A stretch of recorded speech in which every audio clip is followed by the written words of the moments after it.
আমাদের অন্যতম পবিত্র শহর গাজা এবং প্যালেস্টাইনে ইসরায়েলি সন্ত্রাসী জঙ্গিরা নির্মমভাবে আমার মুসলমান ভাইদের নিধন প্রক্রিয়া চালাচ্ছে। একজন মুসলমান হিসেবে আমি আজ অত্যন্ত লজ্জিত যে এই বক্তৃতা এবং বিক্ষোভ মিছিলে অংশগ্রহণ ছাড়া আমরা আজ আমার প্যালেস্টাইনের সেই ভাইদের জন্য কিছুই করতে পারছি না। আমরা 180 কোটি মুসলমান হয়ে আমরা 80 লক্ষ ইহুদির বিরুদ্ধে লড়তে আমরা আজকে আবাবিল পাখির আশা করছি। এটা আমাদের জন্য অত্যন্ত লজ্জাদায়ক। প্রিয় ভাইয়েরা, আমাদের ইমানকে এতই দুর্বল হয়েছে যে আমরা 80 লক্ষ ইহুদিকে 180 কোটি মুসলমান দমন করতে পারছি না।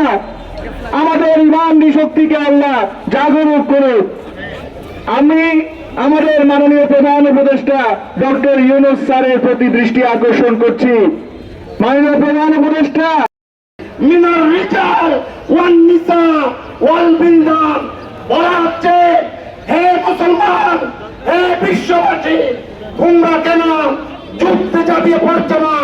অথচ আবার বৃদ্ধ বনিতা, নারী, শিশু আজকে পৃথিবীতে নির্যাতিত হচ্ছে, নিষ্পেষিত হচ্ছে।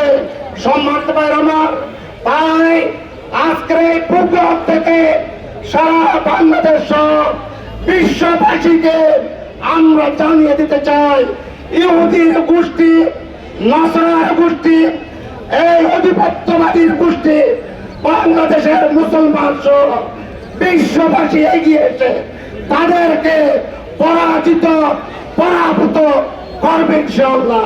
আসসালামু আলাইকুম ওয়া রাহমাতুল্লাহ।